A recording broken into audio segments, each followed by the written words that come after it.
Greetings, comrades, and welcome to the Eastern Border. Well, I again haven't slept all night. I have a lot of work to do, but this is an emergency episode because, yeah, this whole year doesn't get any better. There has been a terror attack in Russia, and a brutal one. There was a concert in a concert hall, and there were just terrorists entering there and systematically shooting people down. We have so many dead. About 60 are dead, closer to 70 even. Over 60 people have been killed. 115 have been hospitalized. Many are in hospital. There was an event of a band called Picnic, an old kind of Soviet era, late Soviet era, as they described themselves, progressive goth band, which used kind of shows and whatever. And that was a concert hall with a mall around it, and it had a capability of 6,200 people. Approximately half of that was full. And yeah, all of a sudden,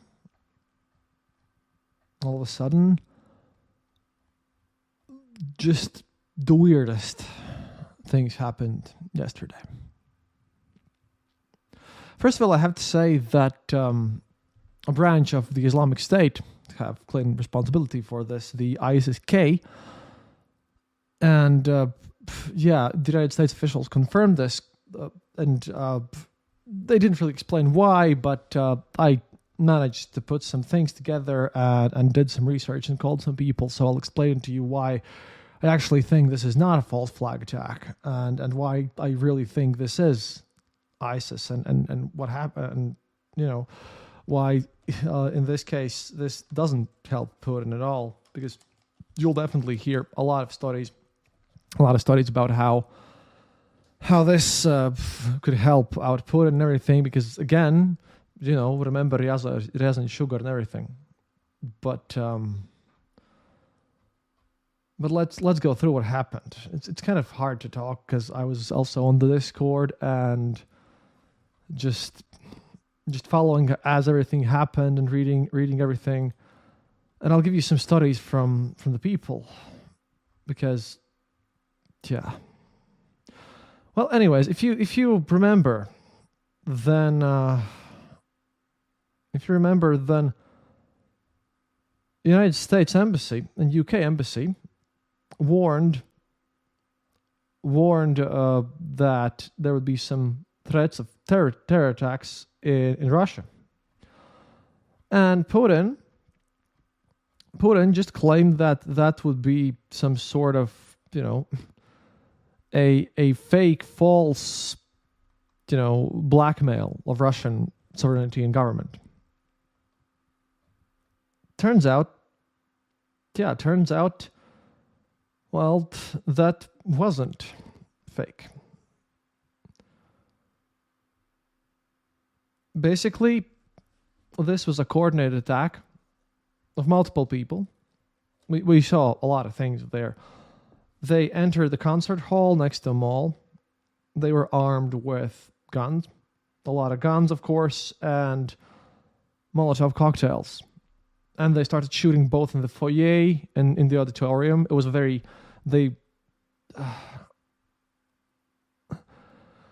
they were focused and very well trained, and very organized, and had planned everything out. They had planned everything thoroughly from the videos that we saw. They had training, everything. And they didn't, from the videos that I've seen, they didn't put any demands or anything like that. No, they just entered and started killing people. And it was just crazy. Because that was organized, and what happened was that apparently some of them got away in a white sedan car, somehow. because this was possible since, oh yeah, they also had Molotov cocktails and there were explosions happening there, and later afterwards the building was in threat of collapse, and I don't really know what the condition is there right now, but I will check soon. The fires were contained very, very late at night because the fires consumed not only this concert hall, but also the nearby Expo Trade Center thing. It's a big kind of a complex in Moscow. Yeah. And the weirdest part is that the security guards were armed only with batons and tasers, couldn't do anything. Many of them died. But Spetsnaz, special forces, began storming something only about an hour later. An hour. The shooting and craziness and everything, it went on for an hour. Afterwards, they found out that they had left a booby-trapped car. As they left, they found a body with like explosives tied on there, and it was just chaos. Whatever happened was that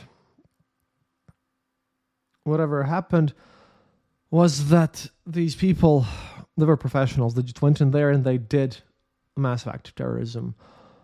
Ukraine obviously is not tied with this, and they denied this. Of course, Russian politicians obviously blamed Ukraine instantly. However, it wasn't as, you didn't expect, you would expect that Dmitry Medvedev and other politicians in the Russian side would go all out on blaming Ukraine straight up, but they didn't. They tried to blame and still kind of do these kind of Russian nationalists who have attacked Belgorod and blame them. They also have commented on this. ISIS has taken responsibility already, but even then, even with this blame game, because with this, even with that, it wasn't as clear. Even with politicians and the special services, the people who are responsible for this, they also almost instantly stated that Ukraine, despite what the politicians say, the actual secret services of Russia do not really think that Ukraine did this. Again, it's absolutely, I'm 100% sure it was this ISIS-K, and they managed to just get away in some capacity. Some people were arrested. The security guards, the Rosgvardia, were beating up journalists. They couldn't even properly stop anything from happening. There was an escape car. There were lockdowns across the country. Vladimir Putin hadn't made any speeches whatsoever because he hates being associated with this. It's just crazy. This was just... The biggest issue here was the fact that I was wondering, is this a false flag attack and what's going on? But yeah, this is a horrid terrorist attack. And again, Ukrainian Defense Ministry's main intelligence directorate blamed Putin because, again, Ryaz and sugar and all that stuff. But it was just weird. And Russian intelligence reportedly ruled out both Ukraine and ISIS, but then ISIS kind of came back and claimed responsibility. Many countries condemned the attack, and that was just the strangest thing. This Crocus City Hall was still owned by a construction magnate from Azerbaijan, and they had ties. Apparently, the local guards who survived had ties to Armenia, but I highly doubt that. Putin was still silent. He tried to completely avoid everything.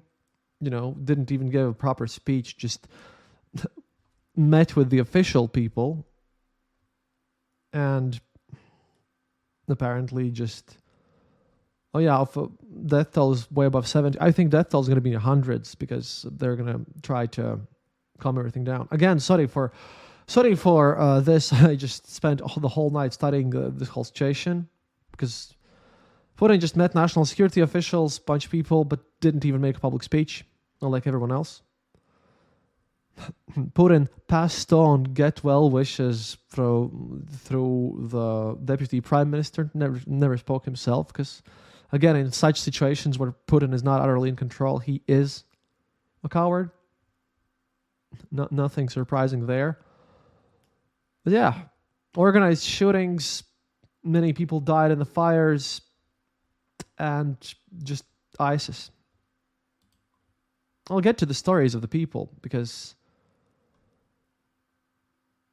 this was just crazy.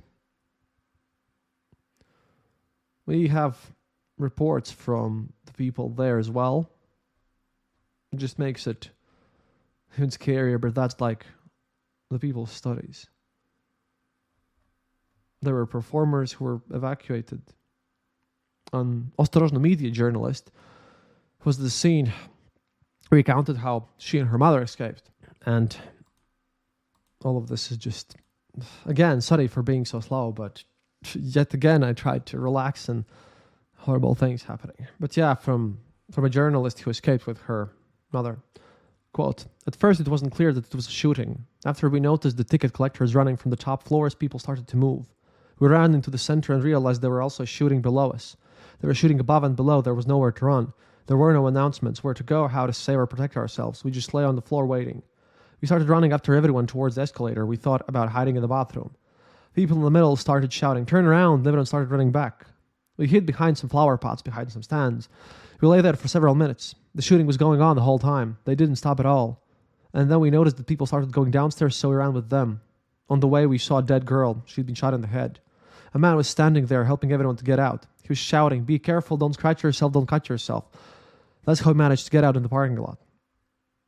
These people who helped other people escape, they had to just break open the outside door. Oh yeah, and by the way, about the bathrooms, there were people who were dead there who just, suffocated in those bathrooms once the fire started going on, because these terrorists also throw Molotov cocktails all over the place. They didn't even, this was like brutally planned out thing.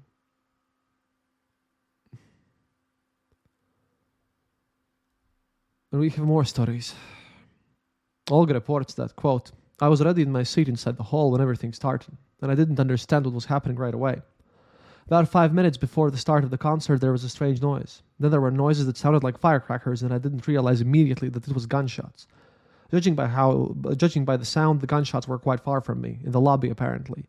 Then Crocus employees ran through the hall and drove everyone towards the stage and managed to make their way to an exit. While I was running, I heard the screams of people who had lost someone in the crowd. I didn't see any wounded. I was very lucky that I got a ticket near the end of the 6th row. No one was blocking the nearest exit, and I managed to get outside quickly and leave in a taxi before the fire started. By that point, police were already approaching the building. I remember that there were people of all ages in the hall, both elderly people and those with small children. I hope that they managed to get out." This was just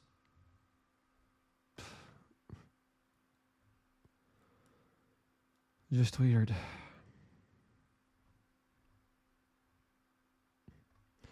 These people were well armed and dressed, and again, everything was very organized. And just they started plopping things. And again, yeah, some apparently have escaped. The Russian opposition media, whom I followed, they were very critical towards Putin and the fact that, his special forces can actually stop only, journalists protesting and civilians, but they cannot do anything about a terror attack. Which is true, but this is not the time to be snarky. The weirdest part is that, again, my first thought, just as most people here in Eastern Europe, was the fact that it wouldn't be surprising. Like Alexander Nevzorov and others also stated that it could be,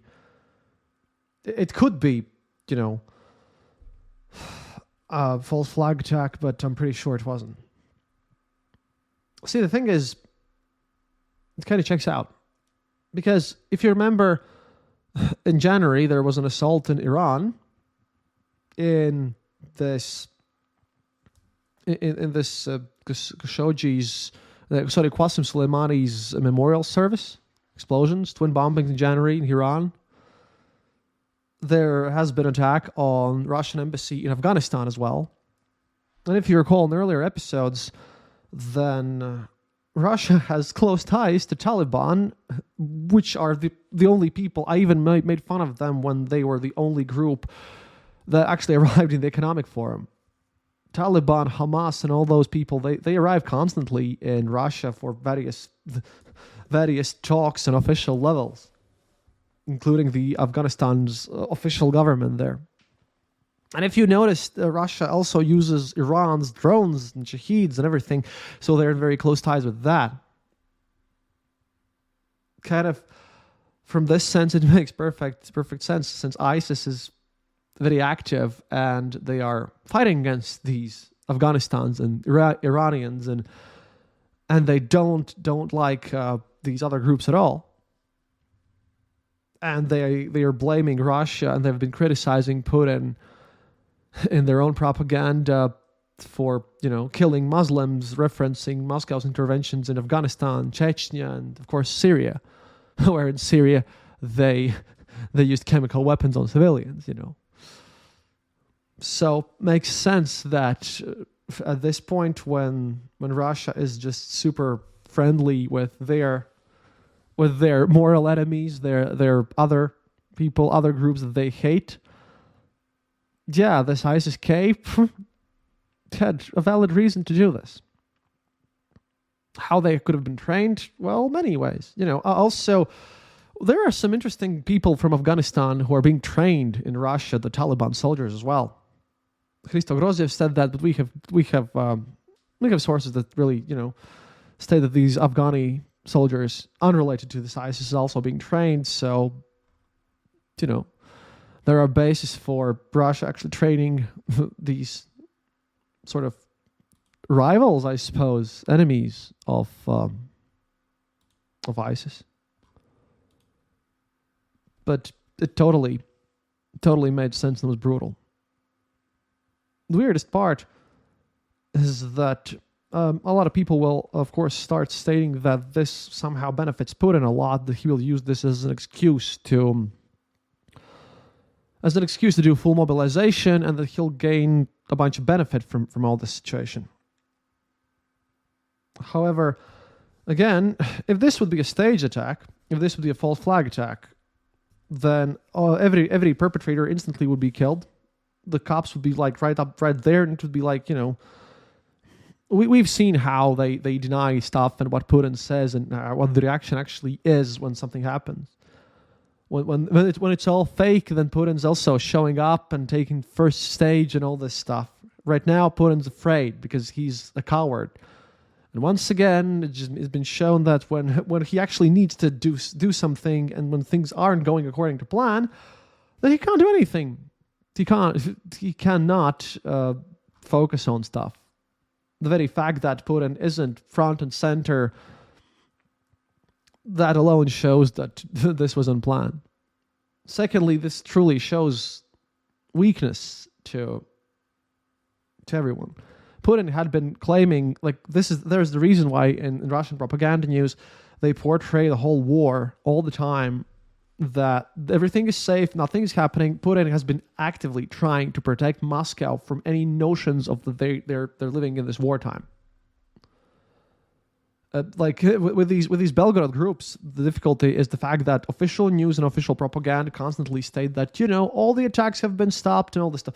They said that they killed all the intruders in 14th, 17th, and 18th of March 3 times, and then in 20th they did that again. And they just, whatever happens, they try to make sure that everyone knows that Russia is strong. They're constantly winning. They're destroying everything. Nothing is going wrong whatsoever. There's a reason why Russian official media never report any loss and any losses of their own forces. Which is why I also think that the real number of casualties is much higher, because if the official confirmed data by the FSB and the official governmental authorities is 70, then it's big. Because if Putin doesn't talk at all with his people. He shows cowardice. Then, from what I know of Russian culture and how Putin acts, and I spoke to Evit about this as well, then this is a massive blow to his authority. This isn't. This is much worse than you can possibly imagine. Sure, he won the so-called election, but this is the kind of stuff which Putin promised that would not happen. He was elected on the principle that, he'd stop terror attacks and he could assure all this situation. Again, yeah, he could stop them when he was organizing them in Ryazan, Sugar, and Bestland school tragedy after that, there was a massive, massive issue. Here, what happens is that everyone could see that there was only an hour since the cops arrived, and the aid wasn't there, and it was total chaos. And this happened in Moscow. This is going to be a massive tragedy. But it's Russia. In Russia, they'll shed some tears, but the fact that Putin allowed this to happen shows that, his rule isn't as tough and reliable and secure as he might think and he might show to people. This will get noticed. Sure, there will be anger towards these people who did this, and of course they're going to blame Americans and Ukraine and Putin's spinners. Political spinners will basically they'll figure a way how to use this crisis. But yeah, they also have shown that this is what happens when the usual political spin doctors were thrown away, and this time really the Internal Security Council and the military guys were running the Putin's election stuff, trying to rig all the votes while being in a military conflict, and no one really managed to oversee this situation. Yeah, this is Moscow, and Putin always had been trying to stop anything from happening. What Putin should be doing right now, by the way, and at that point I would be very much, at that point I'd be much more skeptical about the whole ISIS thing. But Putin, he'd be out there yelling total death and throwing around threats and promising vengeance and payback to the end of the world. But he's not. Because that's the biggest issue here. Remember that this is Moscow, and it's safe. It's supposed to be safe. And like Solovyov and Skabiev and actual propaganda people, they are worried about their own security. And Putin's also very much worried about his own personal life and well-being. This is something that's a black swan event, I think. Also, I wonder what's the ties with Kadyrov. That thing is definitely going to be checked. Everyone's going to be on their feet and doing as much as they can to kind of shift the blame on something and figure stuff out. They also try to sort of. At one point, there were theories that these were like these tall Slavs who possibly wore fake beards. About the Russian Volunteer Corps involvement, it was all like bulletins out there. But that's all nonsense. Because again, the sheer incompetence of the Russian Federal Security Service and all that stuff that was just insane. But again, yeah, they also beat up journalists who tried to film this. And now even I'm confused. Because I expected anything except this to happen. But now I think the most important part is to figure out how and what is going to happen next. Sure, there's probably going to be mobilization. But in this case, you see, they actually kind of have to find out a proof of that it's Ukraine. and they won't find any. Also, if somehow they start blaming Ukraine on this or these groups without finding any real perpetrators, who got away, by the way, some of them, then it looks even worse for Putin. At this point, he really has to actually show that he can solve something and be a leader. And the fact that he, as this was happening, had no words for his own people. Only Dmitry Peskov stated like 2 lines, and it was up until like 12 hours from the whole events, Putin still hadn't made a public statement or something. He hates being associated with actual tragedies, you see. This definitely has an impact. This has an impact, and what I think, though, is that I wonder how much the United States knew about what's going to happen, because they did issue a warning about concerts and everything, but apparently that act of terrorism that they had warned about was thwarted, but this wasn't. We're all a bit of a complex mess. Again, Twitter is going to explode about this situation, but yeah, I've been up all night and confirming all these facts and everything, and thinking about how this is going to go through, and rewatching very tragic scenes. Meticulous slaughter is difficult.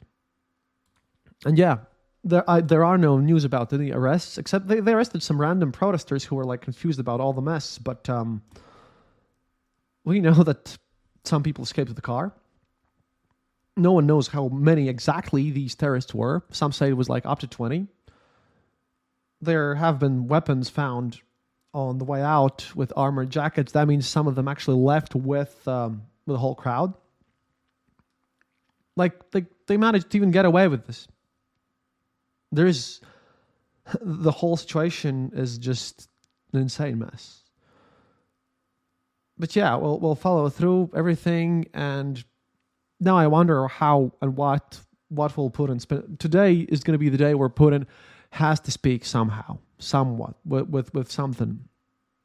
He has to figure out what to say to the people and what to do, because this is a real issue, a real thing, which has shown that, yes, apparently you can do active terrorism inside Moscow, and that it's not safe there. And that now there's a bit of trouble with Iran and all this mess. But about the Ukraine war, Ukraine will of course be blamed. The United States and everyone else also just confirmed that Ukraine didn't have anything to do with this. And mobilization, I think was already planned after the election farce. I don't really think that this is going to impact it in any other way. Like, it's not going to change the plans that much. It's going to do quite a bit of damage to morale, unless this is solved properly, and it isn't, because Putin's now massively failing to do anything that would be a unifying thing there. I don't really think that this is this is kind of, well, for example, Nezorov, and again, I'm sorry for being so stunned and slow, but this is what happens when you have to do the episodes on acts of terrorism, and when you have spent many hours just staring at people being shot, and then you call people and you talk about this, and then it just goes into your brain, and then you try to make an episode which is relevant as you're listening to it, because otherwise it's going to be an explosion of panic stuff. There is the theory, of course, that this might help deflect attention from some other stuff happening in Russia as Putin mobilizes or whatever, but this doesn't work like that. Again, I spoke with Everton. In the Russian culture, this is one of those effects which shows that it isn't as safe as Putin had promised. If you remember, all of Putin's power, all of Putin's legitimacy comes from this cult of military might, cult of security, of being, these brave, powerful men and soldiers who are guaranteeing security for everyone and all that stuff. Like a bunch of Russian opposition people have stated that, Putin has promised absolute security for everyone. And he had actually declared a bunch of Russian opposition people terrorists themselves. But now, he can't do anything with real terrorism. Because, again, there was some fire. They maybe have arrested someone. No one knows. They're searching for things, but it's a mess. I don't even know what Putin could be doing right now. Because, again, Ukraine's front lines, what's he going to do? Like, justify using tactical nukes or something? No. Right now, Putin is panicking, and I think to about the same level as when Prigozhin just marched to Moscow. Sure, the security people they have started their super security plan, Zarya or something. They have canceled public events, and it's kind of running through the system. But the incompetency was seen by everyone, and this is going to spread like wildfire. Of course, there's going to be like maybe some more news and investigation, but I don't think that they're gonna. I don't think that they can. That Putin currently at this point will be just forcing some weird narrative here. He might be blaming. I don't know, United States as usual. He might be playing some political cards out there, but to those of you who think that this somehow benefits Putin or even Ukraine, not a real clue, to be honest. And again, what's going to happen if this kind of continues? Because let me remind you that ISIS have been trying to, show the world that they're very active, and that they have been planning attacks all over the place, except that in Europe they had been thwarted. And now, there people were thinking that the group had diminished capabilities, but nope. Apparently they can do this. They did this in Iran. They did this here. ISIS promised to speak more today.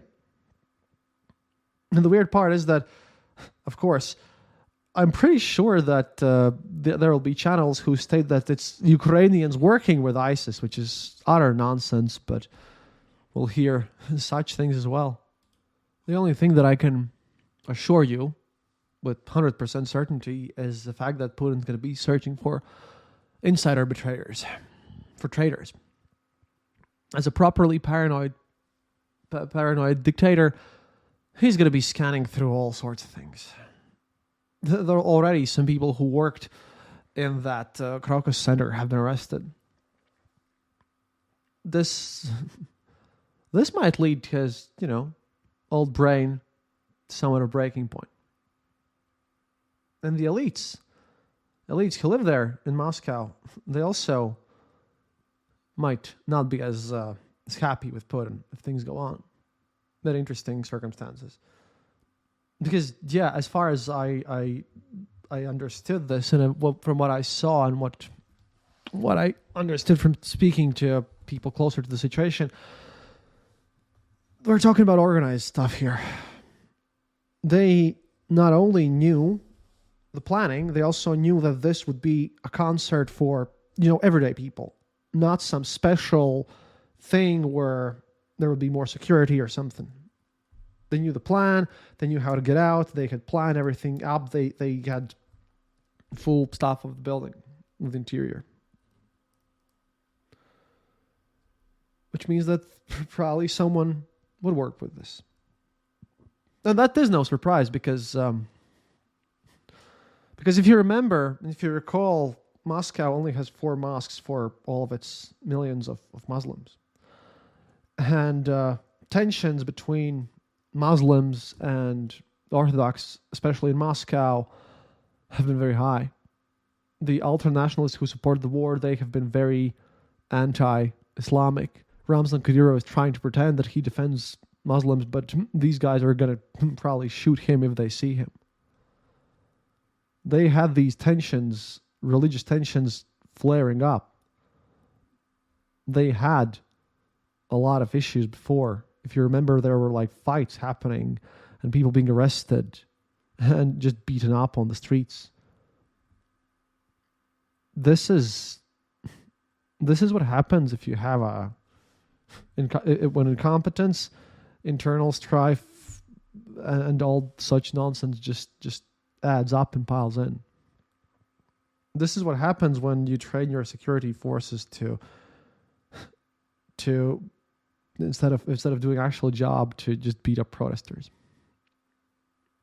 This is a black swan event, and I feel very sad and actually a bit traumatized by the whole event there, because that was tragic, but I also have no idea how or what is going to happen now. Don't let people on social media and everywhere else fool you. Don't start panicking about, nuclear war tomorrow and all this stuff. Putin will try to blame God knows who when he comes together, but he's missed his golden opportunity by not speaking personally, because again, he doesn't want to associate with this stuff.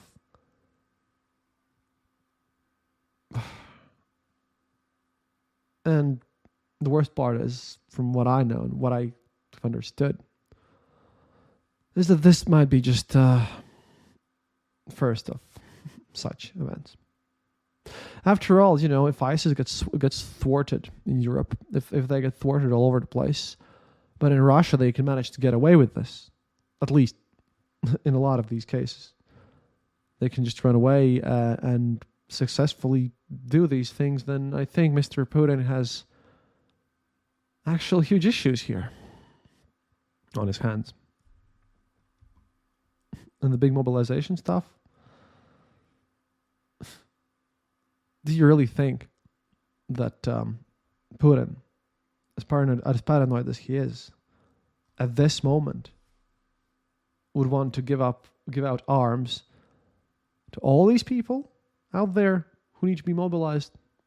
All these other, Muslims who are citizens of Russia and who would like to take up arms? I don't think so. Maybe there will be some new summons, but I vote for paranoia taking control. And of course, this is one of those times when this just has to happen, and it overshadows everything for a while. But the weirdest part is that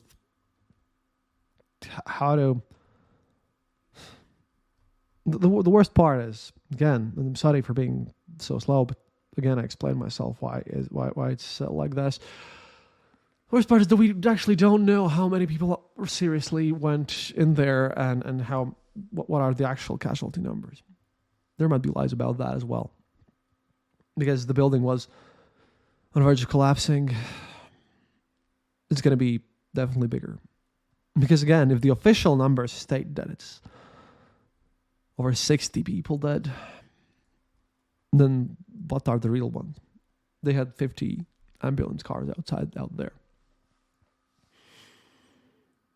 The official mourning is all over the place in Russia. People are in hospital in heavy condition. And no one knows what's gonna happen next.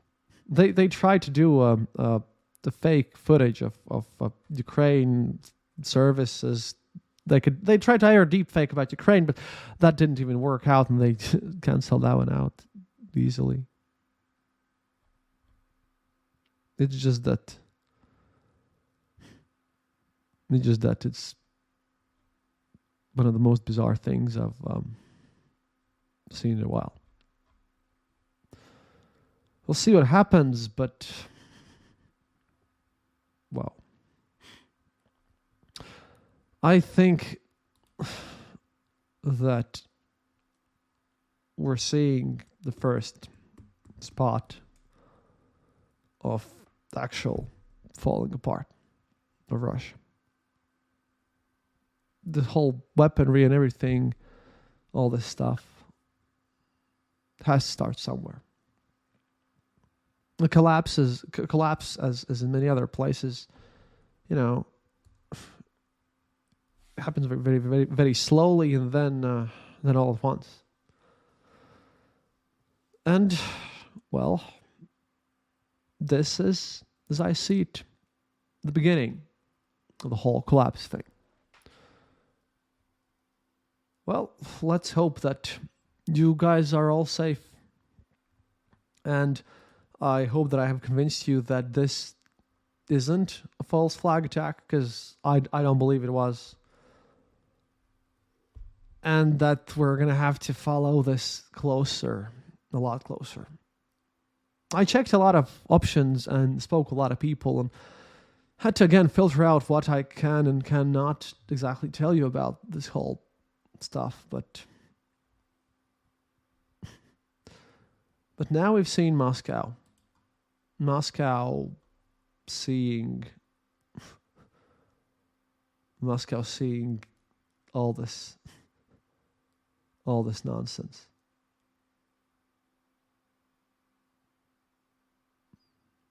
Z channels and ultra patriots are, of course, mocking and mocking the West and everything, but the beginning of the end, truly.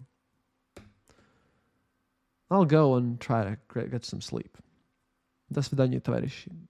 It's going to be a rough day. I have an article to write for Foreign Policy magazine, and sorry for this being long and ranty, except that, I read through all this scripted thing, and then after some calls, I'm like, can't do this, have to modify that, and staring straight into the abyss where you look at how people actually shoot and all this nonsense. I think I'm going to go and grab myself a beer from the store or something. And then I'm going to work harder or maybe sleep. I really, really wish you guys stay safe. Happiness is, of course, mandatory. And please support the show. You already know how to do it. Patreon, Eastern Border, donate button, all that nonsense. I'll get to the maps and everything when this is a bit more sane. 6,200 spots, about half full. Wow. Stupid, interesting, goddamn times.